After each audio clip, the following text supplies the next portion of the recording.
जी, तो आज हम इलेक्ट्रोकेमिस्ट्री को स्टार्ट करते हैं। सबसे पहले तो हम बात करते हैं इलेक्ट्रोकेमिस्ट्री की डेफिनेशन की कि इलेक्ट्रोकेमिस्ट्री होती क्या है। आपको एक एमसीक्यूज भी दिया गया था, अगर आपने वो गौर से उसे पढ़ा हो, फोकस किया हो, तो उसमें ये पूछा गया था कि हीट, हम टेस्ट को डिस्कस करेंगे लास्ट में, हीट एंड वर्क आर, वहां पर एक ऑप्शन था स्टेट वेरिएबल आई थिंक, दूसरा mode of transformation of energy, एक और ऑप्शन था सी, कोई भी था। तो इसमें कौन सा ऑप्शन ठीक होना चाहिए जी?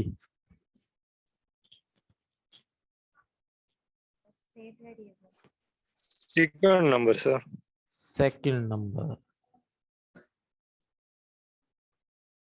यही आपने मिस्टेक की थी। ट्रांसफॉर्मेशन नहीं होता, मोड ऑफ ट्रांसफर होता है। ट्रांसफर और ट्रांसफॉर्मेशन में फर्क होता है। ट्रांसफॉर्मेशन का मतलब होता है कि एनर्जी को उसकी एक फॉर्म से दूसरी फॉर्म में कन्वर्ट करना। आपने क्या किया, केमिकल एनर्जी को पोटेंशियल एनर्जी में कन्वर्ट कर दिया, ठीक है। या दूसरी बात करूं मैं आपसे, केमिकल एनर्जी को इलेक्ट्रिकल एनर्जी में कन्वर्ट कर दिया। केमिकल एनर्जी को इलेक्ट्रिकल एनर्जी में कन्वर्ट कर दिया, या इलेक्ट्रिकल एनर्जी को केमिकल एनर्जी में कन्वर्ट कर दिया, इसको आप ट्रांसफॉर्मेशन कहते हैं। जबकि हीट और वर्क जो होते हैं ये ऐसा काम नहीं करते, ये तो जस्ट ट्रांसफर करते हैं एनर्जी को एक जगह से दूसरी जगह, ये कन्वर्ट नहीं करते। तो कन्वर्ट कौन सी चीज करती है, वो सेल करते हैं। तो ये मोड ऑफ ट्रांसफॉर्मेशन नहीं थे, ठीक है। तो बात हमने ये, मैंने क्यों आपको एमसीक्यूज बताया, तो उसके पीछे भी एक रीजन थी कि इलेक्ट्रोकेमिस्ट्री की अगर हम बात करें, इलेक्ट्रोकेमिस्ट्री की अगर हम बात करें तो इलेक्ट्रोकेमिस्ट्री बेसिकली इंटर कन्वर्जन होती है। इंटर कन्वर्जन होती है between electrical energy and chemical energy in an electrochemical cell. तो इलेक्ट्रिकल एनर्जी का केमिकल एनर्जी में कन्वर्ट होना और केमिकल एनर्जी का इलेक्ट्रिकल एनर्जी में कन्वर्ट होना इलेक्ट्रोकेमिस्ट्री कहलाता है। ये जो सारा प्रोसीजर होता है ये एक इलेक्ट्रो केमिकल सेल में होता है, इलेक्ट्रोकेमिकल सेल में होता है, ठीक है जी। अब ऐसा क्यों होता है उसके मुतालिक भी हम देखते हैं। देखें, पहले हम बात करें रिडॉक्स रिएक्शन की। रिडॉक्स रिएक्शन पॉसिबल ही क्यों है?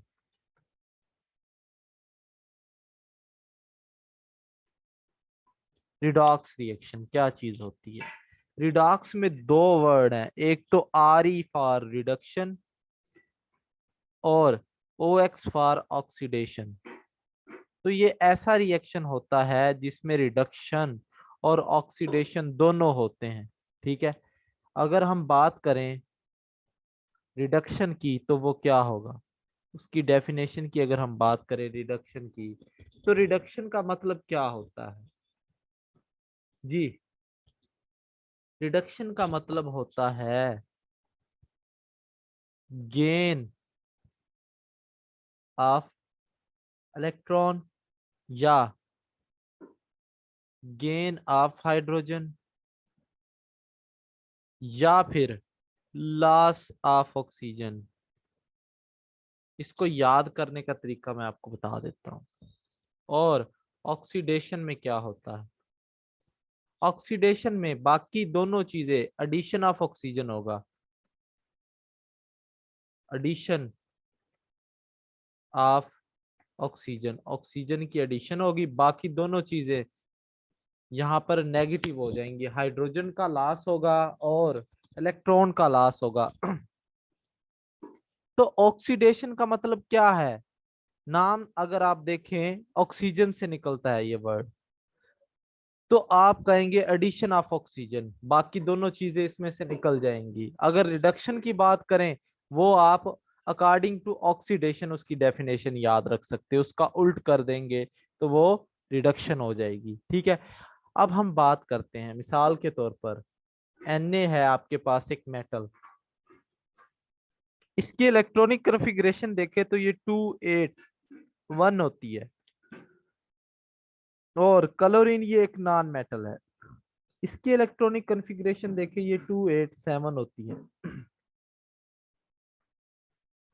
अब आपको पता है कि कोई भी चीज इंडिपेंडेंट एग्जिस्ट कब करती है?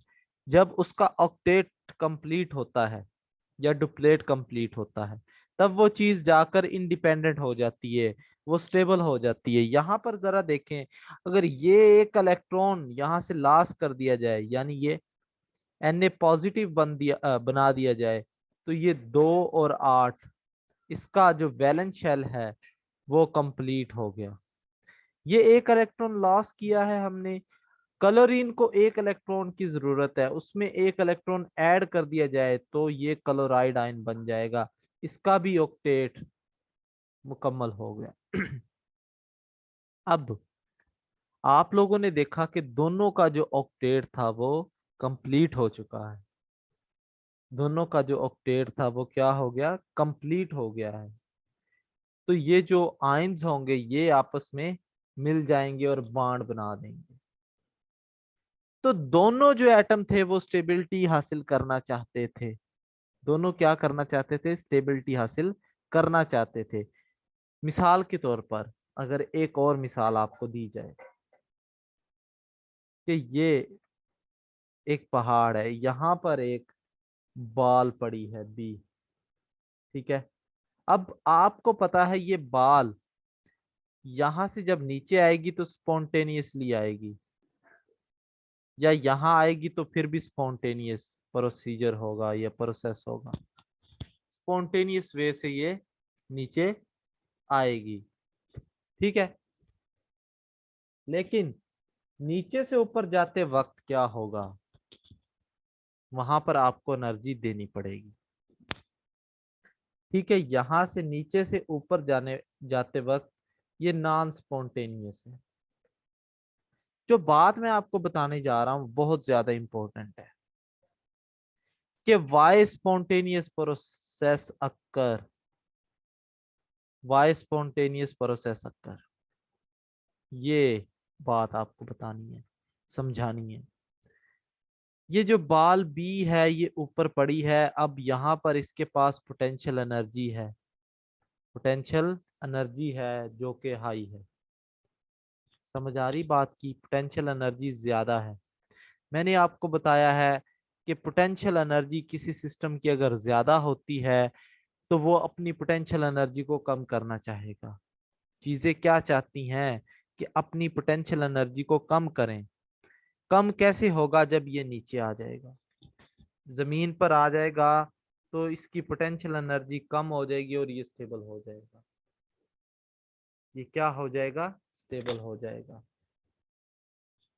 तो इट मींस जो रिएक्शन स्पॉन्टेनियस होते हैं, जो रिएक्शन स्पॉन्टेनियस होते हैं वो एनर्जी का लॉस करवाते हैं और वो स्टेबल हो जाते हैं, एनर्जी लॉस होती है और वो स्टेबल हो जाते हैं। ठीक हो गया।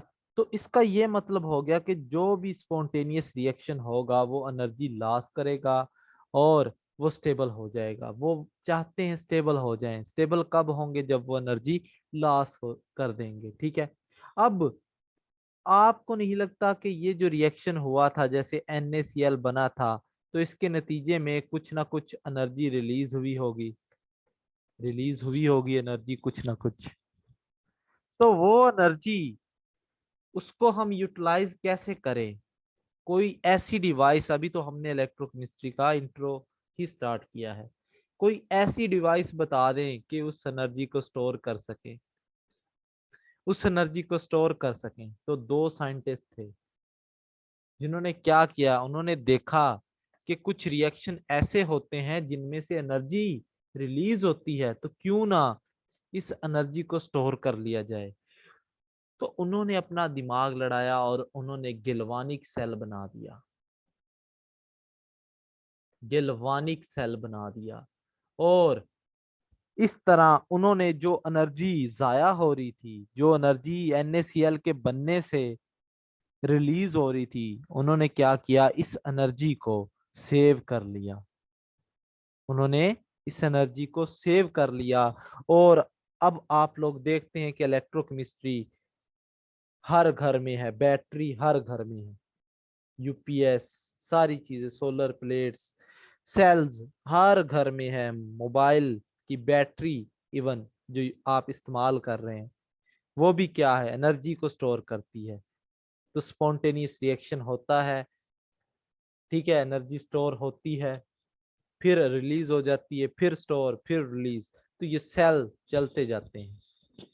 तो बात करने का मकसद यही था कि आपको समझ आया इलेक्ट्रोकेमिस्ट्री की जरूरत क्यों पेश आई, कि वो जो एनर्जी रिलीज होती थी उसको यूटिलाइज करने के लिए सेल इस्तेमाल होते हैं। ठीक हो गया जी। तो कंक्लूजन ये हुआ कि अगर एक रिएक्शन स्पॉन्टेनियस है तो वो कुछ ना कुछ एनर्जी लॉस करेगा और इस एनर्जी को हम यूटिलाइज कर सकते हैं फॉर यूजफुल वर्क।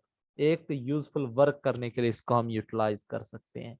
अब मिसाल के तौर पर मेरे पास ये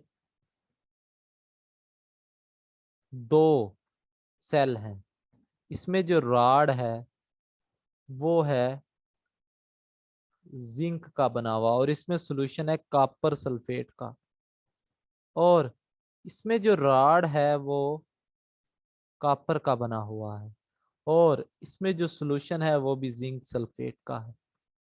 ठीक हो गया जी। अब हमने ये देखना है, क्योंकि सॉल्यूशन की बात कर रहे हैं तो कॉपर भी आयंस में होगा और सल्फेट भी आयंस में होगा, जिंक भी आयंस में होगा और सल्फेट भी आयंस में होगा। ये दो रॉड हैं, हमने ये देखना है क्या ये दोनों रिएक्शन स्पॉन्टेनियस हैं या नहीं है। ये रिएक्शन स्पॉन्टेनियस है या नहीं है, हमें कैसे पता चलेगा ये रिएक्शन स्पॉन्टेनियस है। आपको एक बात पता है, कॉपर का कलर क्या होता है, ब्लू होता है। कॉपर का कलर क्या होता है, ब्लू होता है। तो जब आप कॉपर के सॉल्यूशन में जब आप जिंक का रॉड प्लेस करेंगे तो एक डिस्प्लेसमेंट रिएक्शन होना चाहिए।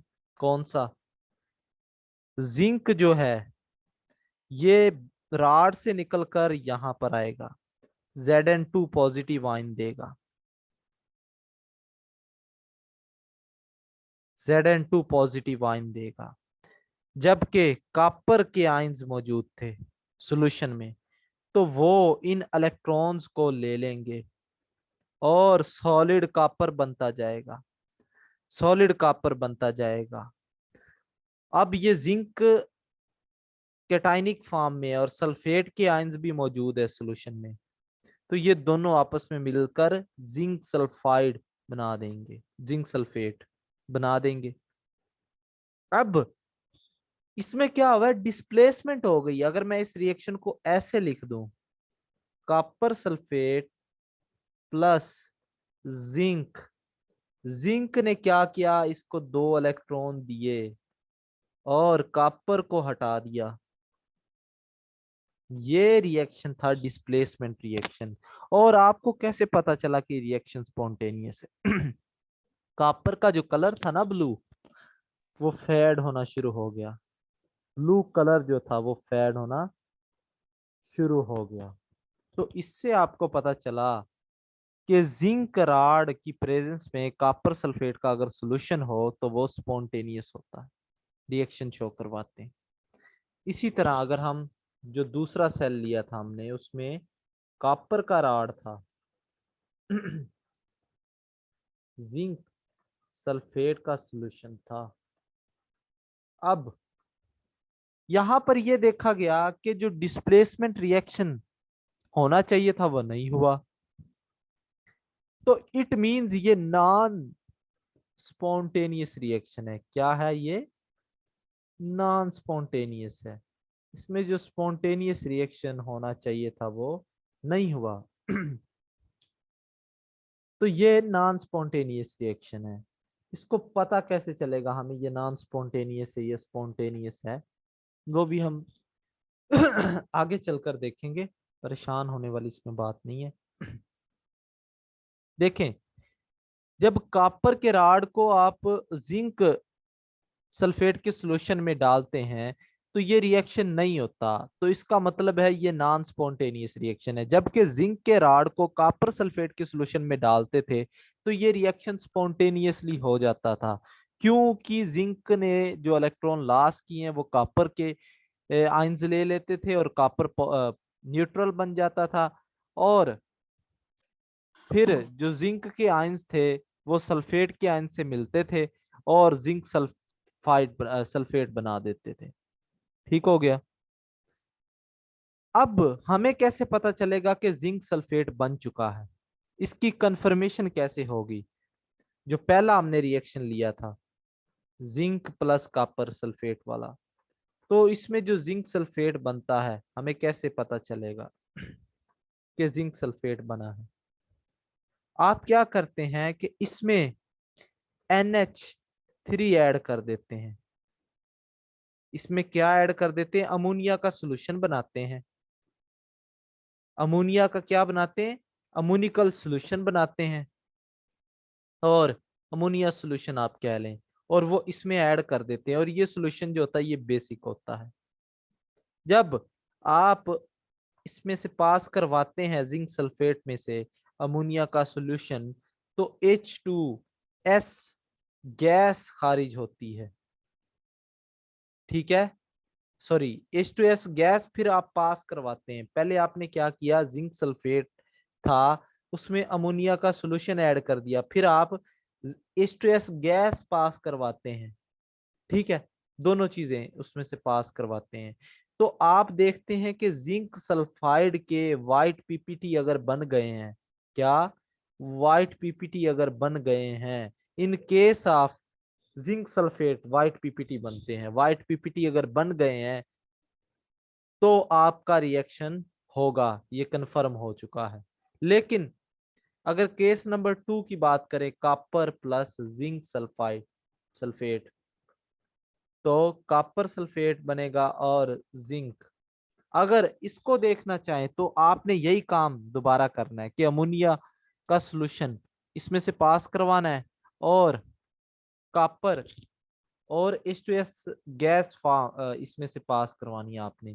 तो जब ये अगर रिएक्शन होना चाहिए था तो ये कॉपर सल्फाइड इसे बनाना चाहिए था। ठीक है, और इसके ब्लैक पीपीटी बनने चाहिए थे, लेकिन देखा ये गया कि ऐसा कोई सीन नहीं हुआ, जो ब्लैक पीपीटी है वो भी फॉर्म नहीं हुए। तो यहां से हमें कंफर्मेशन हो गई है कि जो सेकंड वाला रिएक्शन था वो नॉन स्पॉन्टेनियस था, और जो फर्स्ट वाला था वो स्पॉन्टेनियस था। ये तो हमने रफ सी आपको स्पॉन्टेनिटी की बात बताई है। ठीक है, लेकिन हमारा जो मेन है मुद्दा, वो सेल की अब हम बात करते हैं कि पहले अगर हम सेल की बात करें, गैल्वानिक सेल की, गैल्वानिक सेल कौन सा होता है? सेल की दो इकसाम है, गैल्वानिक सेल या वोल्टिक सेल। गैल्वानिक सेल वो सेल होता है जो केमिकल एनर्जी को इलेक्ट्रिकल एनर्जी में कन्वर्ट कर देता है। किसमें? केमिकल एनर्जी को केमिकल एनर्जी को इलेक्ट्रिकल एनर्जी में कन्वर्ट कर दे, वो गैल्वानिक सेल होता है। ठीक हो गया जी। अब हम जनरल कॉन्सेप्ट समझते हैं कि आखिर सेल में होता क्या है। बहुत ही आपने फोकस से समझना है, ध्यान से समझना। मिसाल के तौर पर,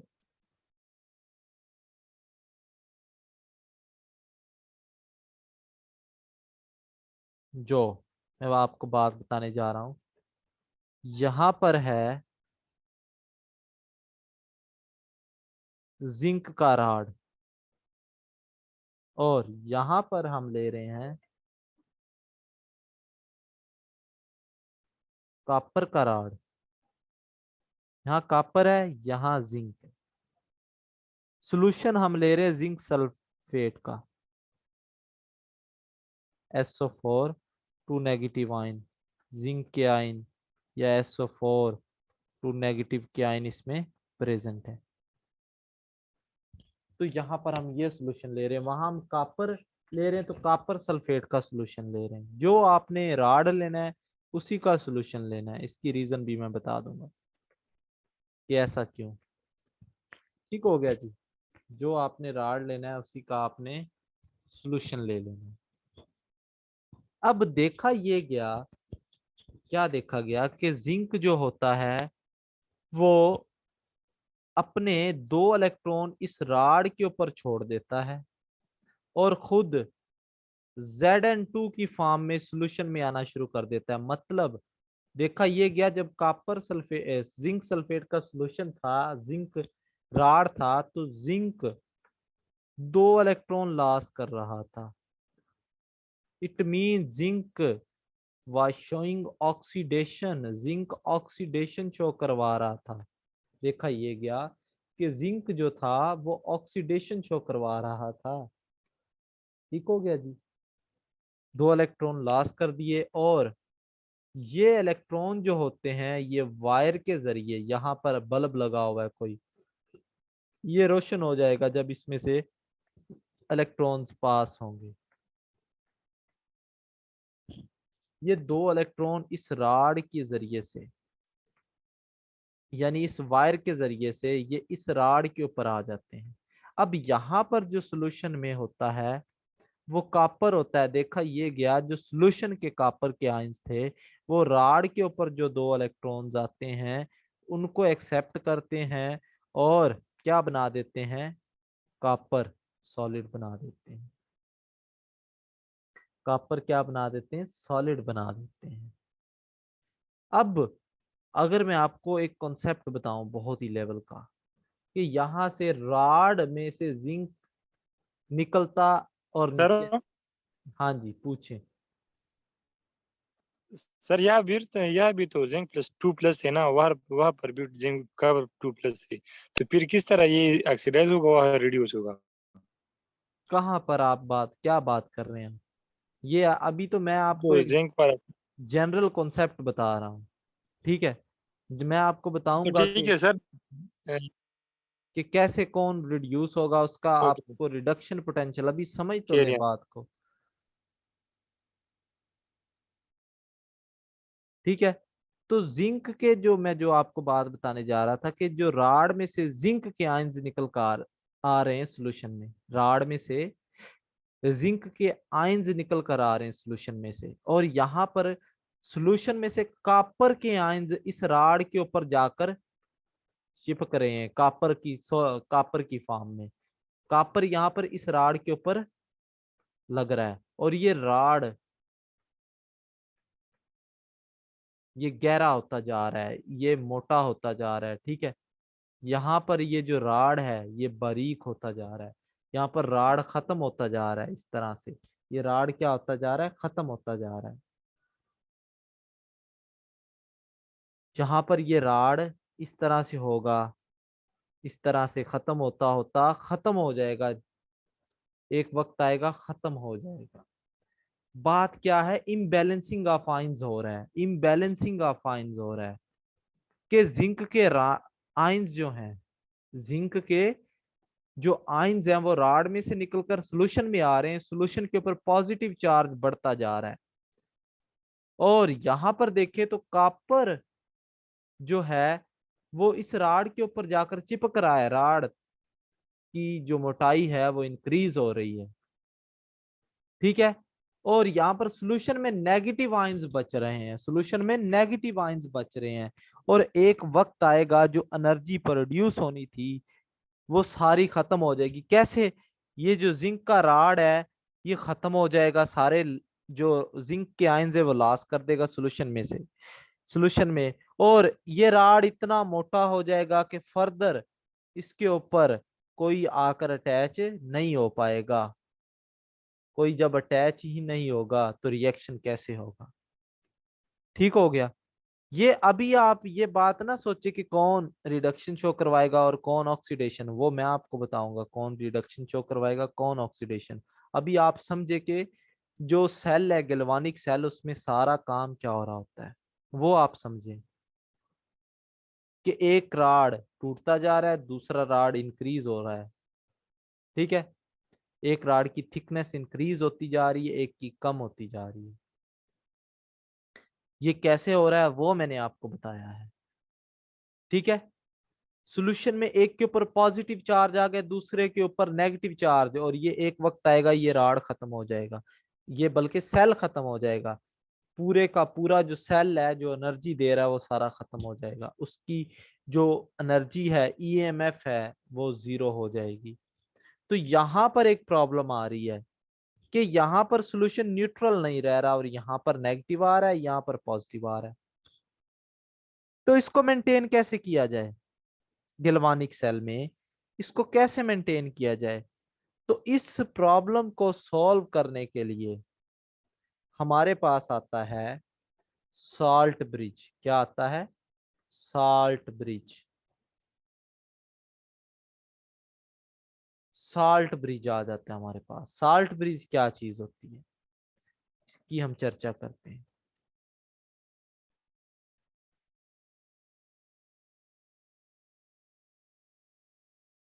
देखें, सॉल्ट ब्रिज जो होता है ये इन्वर्टेड यू ट्यूब ग्लास होता है। ये इस तरह से होता है।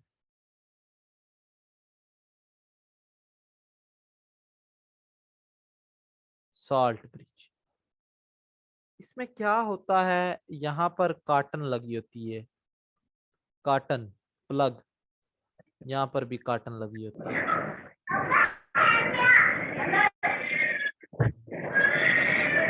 यार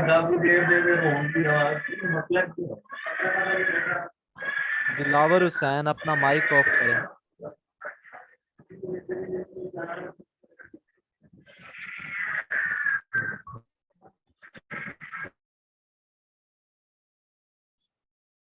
देखें माइक ऑफ नहीं करते आप लोग, कितनी डिस्टरबेंस हो जाती है। तो साल्ट ब्रिज यहाँ पर कार्टन प्लग लगा होता है। ठीक है, तो इसमें क्या करते हैं आप, इसके अंदर इलेक्ट्रोलाइट ऐड कर देते हैं, इलेक्ट्रोलाइट ऐड करवा देते हैं। क्या ऐड करवा देते हैं? इलेक्ट्रोलाइट ऐड करवा देते हैं। वो इलेक्ट्रोलाइट क्या करता है, ये जैसे KCl हो गया, K2SO4 हो गया, अमोनियम क्लोराइड हो गया, ये इस तरह का इलेक्ट्रोलाइट है वो आप ऐड करवा देते हैं। ठीक हो गया जी। दिलावर हुसैन जब भी मीटिंग ज्वाइन करें माइक ऑफ करना है आपने।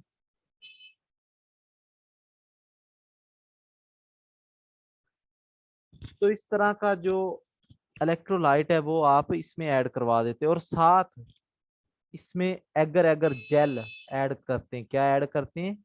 एगर एगर पाउडर या जेली। ये एक सेमी लिक्विड होता है, ये भी आपको बताते हैं इसका क्या काम है। ये आटे की तरह का होता है, सेमी लिक्विड। ठीक है, इसको बनाने का तरीका ही देख लेते हैं हम। पहले तो ये एक बीकर है। ठीक है, इसमें आपने क्या किया है, सबसे पहला जो काम करना है वो एगर एगर जेल ऐड करना है। एगर एगर जेल जो होता है ना बेसिकली वो आप कह लें कि एक थिक पेस्ट बनाने के लिए इस्तेमाल होता है। ठीक है, ये जब ऐड करवा देते हैं आप, फिर आप इसको हीट करते हैं, हीट करते हैं। ठीक है, हीट करने के बाद ये एक पेस्ट बन जाता है। फिर आपने इसके अंदर क्या डाल देना है, साल्ट डाल देना है, KCl डाल दें या पोटाशियम नाइट्रेट डाल दें। ठीक है, ये साल्ट बन गया। अब इसी के अंदर डालना होता है साल्ट को, अगर अगर जेल और जेलिएशन इसके अंदर कोई जेलिएशन मटेरियल जो इसका पेस्ट अच्छा बना दे, ताकि जो फ्लो है वो मेंटेन रह सके। ठीक है, तो ये आपने तो जी जी, ये रिवाइज कर दें प्लीज। मैं ये बात कर रहा हूं कि आपने एक बीकर लिया, उसमें एगर एगर जेल ऐड कर दिया है और उसमें कोई जेली टाइप या जेलिएशन उसकी करवा दी है, ठीक है, जेल लाइक मटेरियल ऐड करने के बाद फिर आप उसको हीट करते हैं और हीट करने के बाद आप उसमें साल्ट ऐड कर देते हैं, इलेक्ट्रोलाइट ऐड कर देते हैं। ठीक है, और ये एक पेस्ट बन जाता है। इस पेस्ट को आप क्या करते हैं, यूट्यूब में ऐड कर देते हैं। यूट्यूब क्या है, सॉल्ट ब्रिज में ऐड कर देते हैं। सॉल्ट ब्रिज में इसको आप उठाकर ऐड करवा देते हैं। तो यहाँ पर ये KCl है सॉल्ट ब्रिज में, यहाँ पर K पॉजिटिव और Cl नेगेटिव, दोनों किस्म के आयंस मौजूद होंगे। क्या होंगे, दोनों किस्म के आयन मौजूद होंगे जब आप इसके अंदर ऐड करवाते हैं। तो इसका फंक्शन क्या है सॉल्ट ब्रिज का, वो हम देखते हैं। आपने देखा था ये दो सेल्स थे, यहाँ पर कॉपर का राड था और यहाँ पर कॉपर आकर लग रहा था और यहाँ पर राड ही खत्म होता जा रहा था। इस प्रॉब्लम को हमने सॉल्व करना है कि राड खत्म ना हो और यहाँ पर कॉपर डिपॉजिट ना हो। तो यहाँ पर जिंक का राड था। अब सॉल्यूशन के ऊपर आपको पता है पॉजिटिव चार्ज आ रहा है और यहाँ पर नेगेटिव आ रहा था, क्योंकि जिंक निकल निकल कर राड में से सॉल्यूशन में आ रहा था। अगर मैं साल्ट ब्रिज ऐड करवा दूं, मैं अभी आपको सुन तो लें, मुझे पता है आप लोगों को मैं सारी चीज बताता हूँ कि कौन सा साल्ट ऐड करवाना है, अभी तो कुछ मुझे बोलने तो दें। देखें, ये साल्ट ब्रिज इसमें ऐड कर दिया, मैं मुझे तरतीब से बोलने दे सारा, मैं आपको बातें क्लियर करवा दूंगा नेक्स्ट। ठीक है, अभी इसमें क्या था, KCl था, पॉजिटिव और नेगेटिव। अब देखें, जिस सॉल्यूशन के ऊपर पॉजिटिव चार्ज जाएगा वहां से फौरी भागकर Cl जाएगा और उसे न्यूट्रल कर देगा, और जिस सॉल्यूशन में नेगेटिव चार्ज आएगा वहां पर पोटाशियम जाएगा और उसे न्यूट्रल कर देगा। तो देख लें आप, साल्ट ब्रिज का क्या फंक्शन है कि जिस सेल में पॉजिटिव चार्ज आ रहा है वहां पर नेगेटिव आयंस प्रोवाइड करने, और जिसमें नेगेटिव आ रहा है वहां पर पॉजिटिव आयन प्रोवाइड करने। ये साल्ट ब्रिज का काम है। ये किसका काम है, ये साल्ट ब्रिज का काम हो गया है। ठीक है, तो इस तरह से जो सर्किट है वो मुकम्मल रहता है और जो करंट होता है वो फ्लो करता रहता है। सिस्टम में से जो इलेक्ट्रॉन्स का फ्लो है वो इजीली होता रहता है और सेल जो है वो डिस्ट्रॉय नहीं होता, जो राड है आपका वो खत्म नहीं होता। ठीक हो गया जी, सॉल्यूशन में जो न्यूट्रलिटी है उसको साल्ट ब्रिज मेंटेन करता है।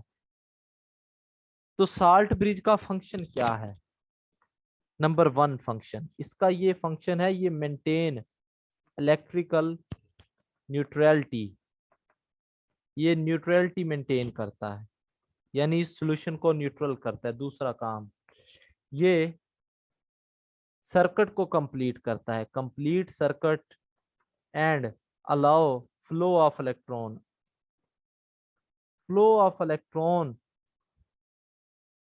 को ये मेंटेन करता है। फोर्थ जो इसका फंक्शन होता है, ये मिनिमाइज करता है जंक्शन जंक्शन पोटेंशियल को, लिक्विड, ये आपके जुम्मे काम है, minimise liquid liquid junction potential. ये आपने देखना है कि लिक्विड लिक्विड जंक्शन पोटेंशियल क्या होता है। ठीक है, ये आपने देखना है कि लिक्विड लिक्विड जंक्शन पोटेंशियल क्या होता है, ये इसकी वर्किंग है। आप लोग दोबारा से मीटिंग ज्वाइन करें, फर्दर हम देखते हैं।